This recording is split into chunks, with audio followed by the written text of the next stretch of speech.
everyone. I'm Steve Evans, and again, I'll be your host as we delve into the extensive archives of Diamond P Sports. We'll have a look at incidents from World of Outlaw Sprint Car Racing, CMC Motocross, and AMA Supercross, ASA Stock Cars, Swamp Buggies, NHRA Championship Drag Racing. In July 1990, our Diamond P cameras traveled to Myrtle Beach, South Carolina for monster truck racing. Steve Kane in King Kong was the odds-on favorite to win against the Carolina Crusher. And when he did, but that's when the real fun began. As if written in a script by every driver ever given a speeding ticket, 2 brand new police cruisers have been parked next to the track, seemingly out of harm's way. But not for long. Hit it, Steve.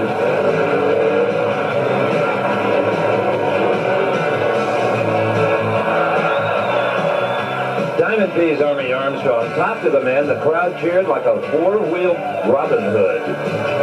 When I come over that second set of cars, it got really squirrely on me, and it looked to me like I was going to hit that wall, so I was trying to compensate for it when I was, before I hit the ground, turn the wheel a little bit. And I think I turned the wheel just a little bit too much, and, when she hit the ground, that front end really hooked up, and it looked to me like when you turn the wheel, the right front hit the ground, but at that time, the left front wheel was up on the rail. Is that what could have thrown you over this thing?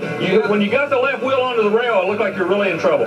Yeah, I think that's, I really don't know. Everything was happening so fast, I'd have to look at the video, but I'd say that'd be about right. That front tire hit that rail and everything. And I'm glad you're okay. We'll see you next week. We'll see. Now, let's be honest. We've all fantasized about just this type of thing. So let foots everywhere relish the moment.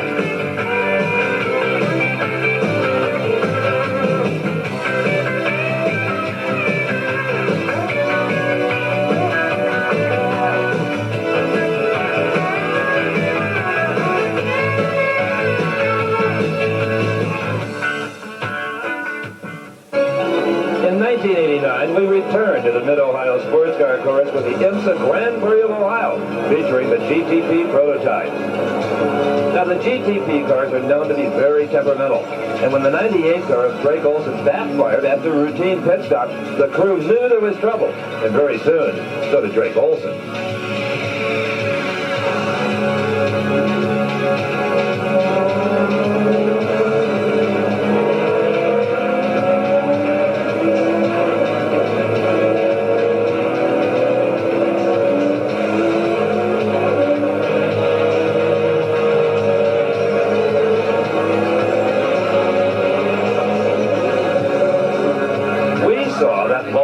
Come out of the car as they tried to bump start it and thought, uh-oh. I mean, you didn't know you were on fire at that point.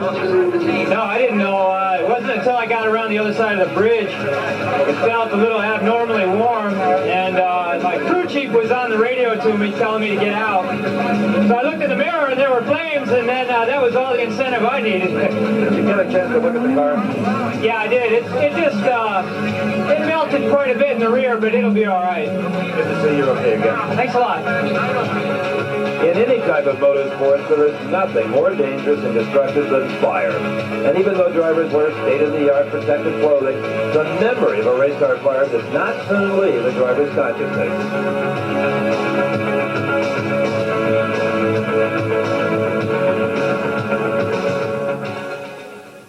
On to Nashville, Tennessee, and the ASA Series All-American 400 held at Nashville Motor Raceway.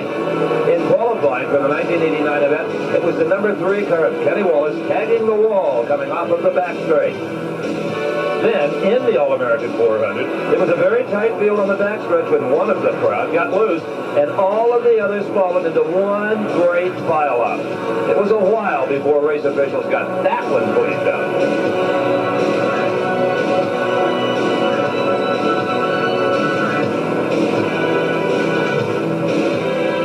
On the last lap of the All-American 400, Bobby Dotter in the white number 6 was leading the race and had the inside line on the blue 98 of Jody Ridley. For some reason, Ridley came to the inside, taking out not only Dotter, but also causing 81 Harold Fair to spin and crash. Jody Ridley was the only one of the 3 cars involved in the incident who was able to get underway again, but he was obviously no longer in contention to win the race. This is one of those incidents that caused tempers to flare. and will be endlessly debated. But all the other two drivers knew, Harold Fair in the 81 car and Bobby Donner in number 6, was that victory had been snatched from them.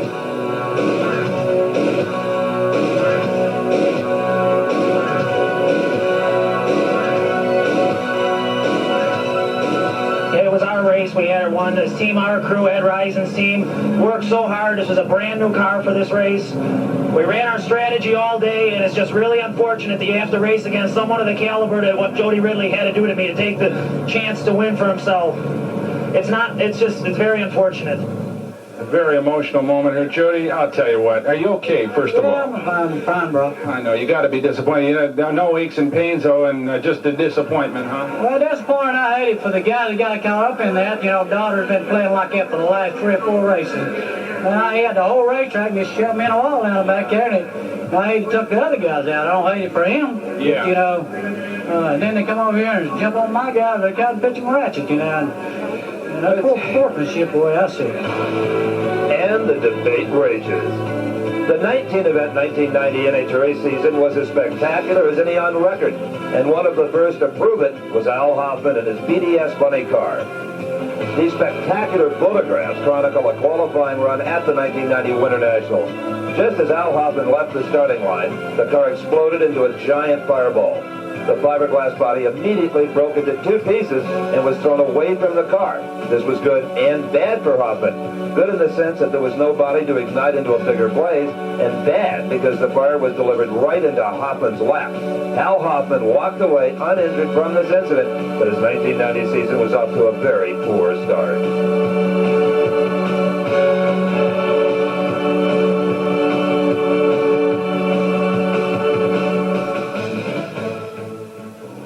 Then in pro stock qualifying, it was Rich Marino in the far lane, about to make a run that he will never forget.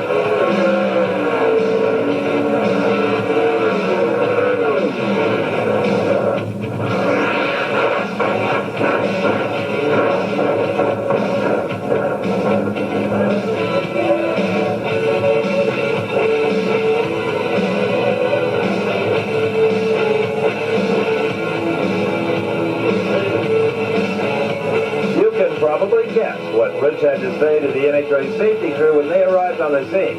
Yep, it happened so fast there was nothing that I could do. Rich Marino had his bell rung pretty good. You would too if you barrel rolled a car 4 times, but he walked away essentially uninjured, except for his wallet. In this replay, you can see that once a pro stock car gets out of the racing groove, it is nearly impossible to control.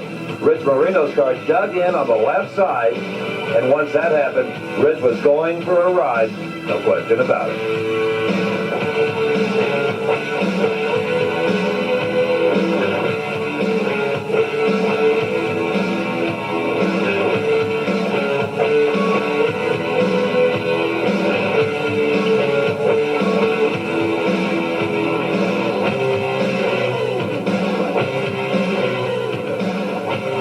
Bunny car round 1.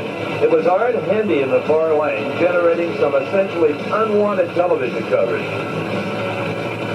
Like John Force had done 1 year earlier, Hendy had no shoes at the far end of the track and decided to take the car straight into the sand pit. Do you think that Force's 180-degree flip may have been on his mind? You bet. But Art was luckier, and the car stayed upright.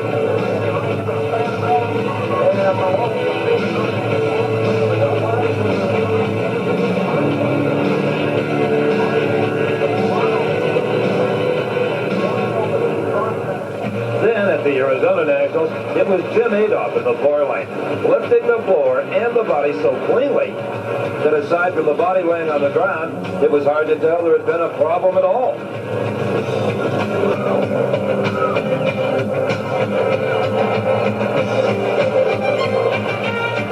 Then in top duel round 2, it was Kenny Koreski, who was also fielding a pro stock car, popping the floor at half track. As the flames burned off the parachutes and Kenny headed into the desert trying to get the car stopped, you can bet he was thinking that maybe he should have stuck with pro stock racing only.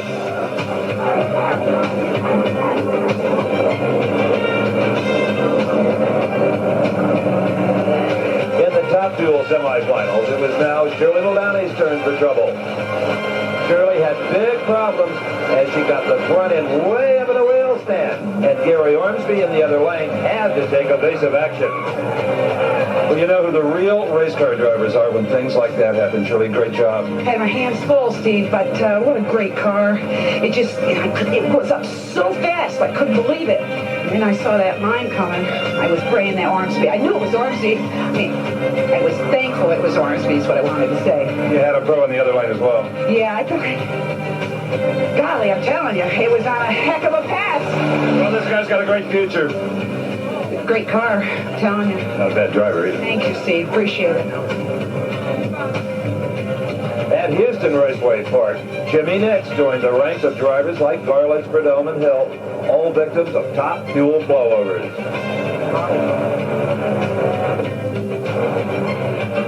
Now imagine how disheartening it must be to totally destroy a brand new car, and you'll know how Jimmy Nix must have felt that day at the Super Nationals when he saw months of hard work and planning go right out the window.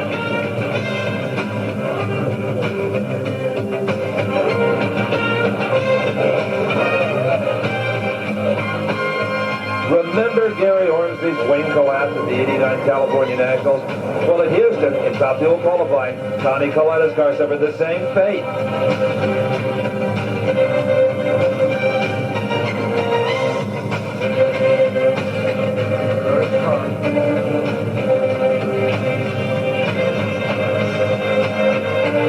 From this replay, we could see that after the wing struts broke, the rear end of the car unloaded, and at that point there was nothing that could be done. And even though Coletta got the parachute out, it was too little, too late.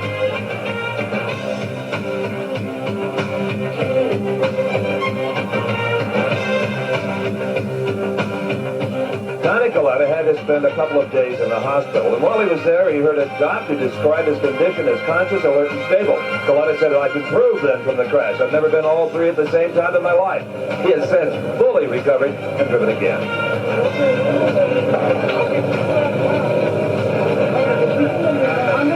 At the Gator Nationals, it was round one and funny car eliminated with Johnny West in the far lane when he whacked the wall just after the start against Ned McCullough. Johnny West gets out of the right-hand side of his funny car because I believe he really doesn't want to see the left-hand side. And obviously rung his bell just a little bit. You all right, John? Oh, yeah. My little girl kicks me in the belly harder, and that just took me by surprise more than anything. The other side of the car is going to, well, you got about $1,500 is my estimate. It doesn't cost me a dime. You can do it all yourself. I just can do it all myself. I got good people at home to help us out doing all this stuff. The whole city of Phoenix and Chandler just pitches in and helps us beyond belief, really. It's a community effort for us, and it's pretty much free for us, and that makes it worth our while. Attention, Phoenix. Get out the fiberglass. Johnny's headed home. Also in funny car, round one, it was Jim White. Remember him?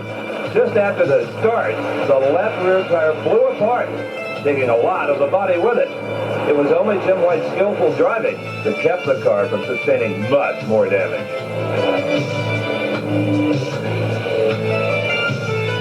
Just when it looked like all of the bad luck Jim White had with his team last year was turning around the low qualifier, this happens. Obviously, the tire off the car, either punctured, torn away, tremendous amount of body damage, but the good news is Jim White's okay. But you always seem to be, no matter the incident.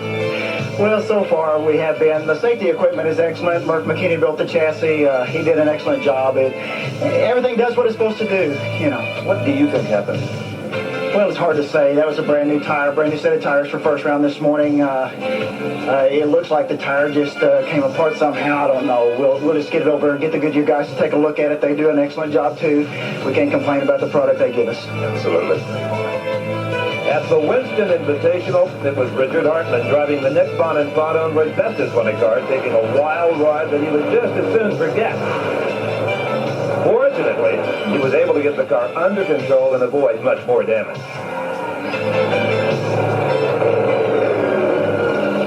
Then, at the 1990 Summer Nationals in the funny car final, a bit of liquid got under one of Johnny West's tires, causing the car to veer sharply to the right and hit the wall hard. Johnny West was knocked unconscious by the impact, and the car continued down track, gaining speed as it went, crossing the finish line at nearly 100 miles per hour.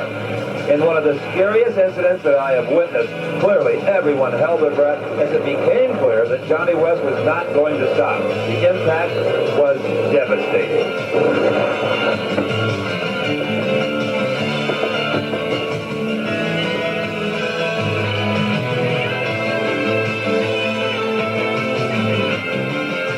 In replay, we can see that the car impacted the wall very hard. An impact undoubtedly hard enough to render Johnny West unconscious, unable to stop his out-of-control race car.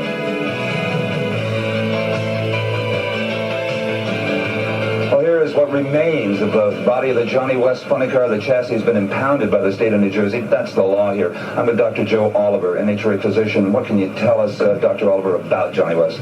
Johnny West, unconscious at the point of impact when we arrived at the scene, was still unconscious, regained consciousness during the process of removing him from the car. He has been placed in a C-collar, transported to the hospital with an IV and nasal oxygen. His blood pressure and vital signs are stable, and it appears that it's only going to be a concussion, and the prognosis is excellent. Oh, that's great news. Thank you, Dr. Oliver. Johnny West, a very lucky man indeed. At the 1990 version of the Mile High Nationals, Lori Johns got her first taste of what it was like to hydraulic an engine and feel the flames against her back.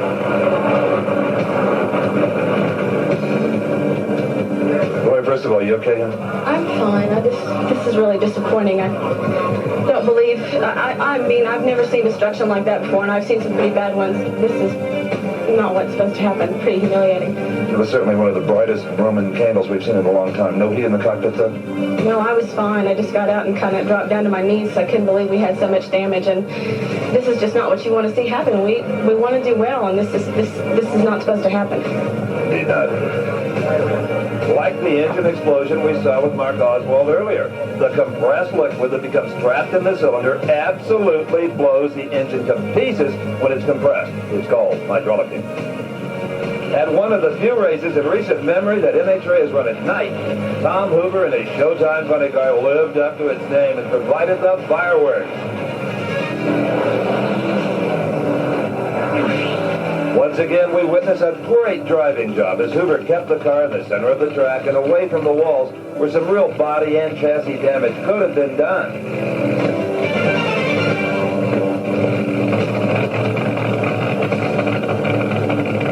We're glad to report that Tom Hoover not even singed, and that was a lot of driving, getting that car stopped in that fire out, Tom.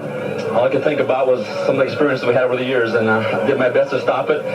I'm telling you what, the smoke is plenty heavy in there. And at one point, I was out of the car because I couldn't breathe, and the car was still running. I went back down and made sure the fuel shut was off so the motor would shut off, but it was plenty exciting there for a while. Well, the interior tin kept the fire off of you. It did, and I couldn't stop. I was sliding the oil. I knew I hydraulicked it. It dropped the cylinder when I left, and I put a rod right out. By getting it stopped and getting the fire out, you minimize the damage to the car. It's my money, and I'm stopping that baby. I almost hit the guardrail. At the Northwest Nationals in Seattle, Washington, it was Frank Kramberger in the Philadelphia Flyer lighting it up at half track. Like many others before him, he did not trigger the fire bottles and found himself inside a fully involved blazing fiberglass inferno.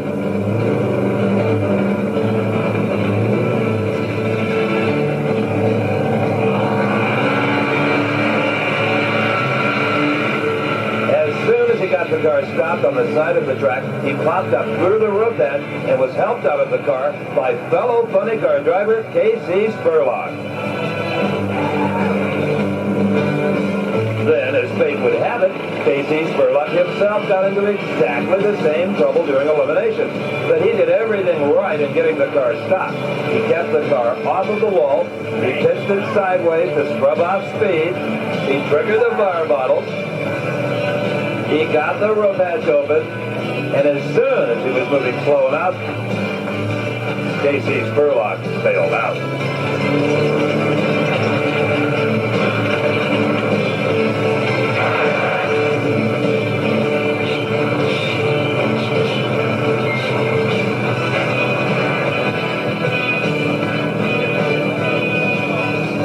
Are you okay, buddy? I'm fine, Steve. It got close to the lights and I was behind. It was moving around quite a bit and it popped, and as soon as it popped, I could see the flames coming out from underneath, so I just tried to get her stopped, shut down, and get the power bottles on. I'm fine. Good driving. I said it then and I'll say it again. Good driving.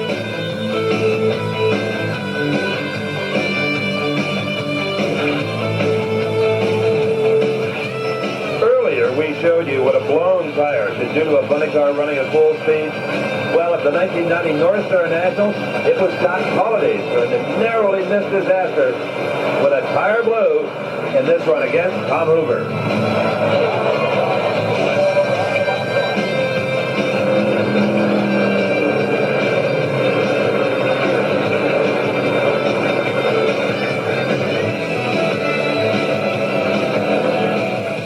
Looking at what probably kept Doc Holliday off the wall, in addition to his incredible driving, that's the inner liner inside these big slicks on a non-beadlock wheel.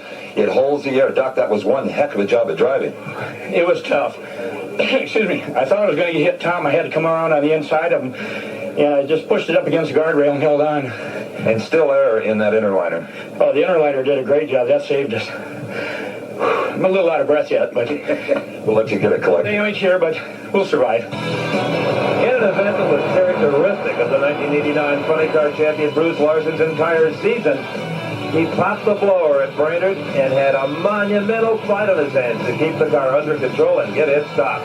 Bruce could not win a single event in 1990 and was not a factor in the championship.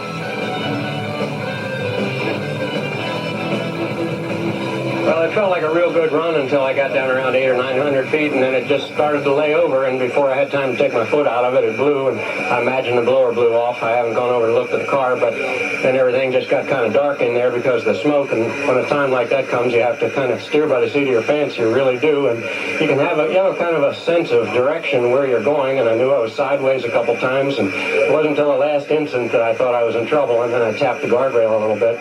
Then it seems to take forever when you go to get out of the car. You get your belts loose, and you can't do that while you have a hold of the brake and grabbing for all the other vital things. So it seems to take forever, but Ronnie says I came out of there in a big hurry.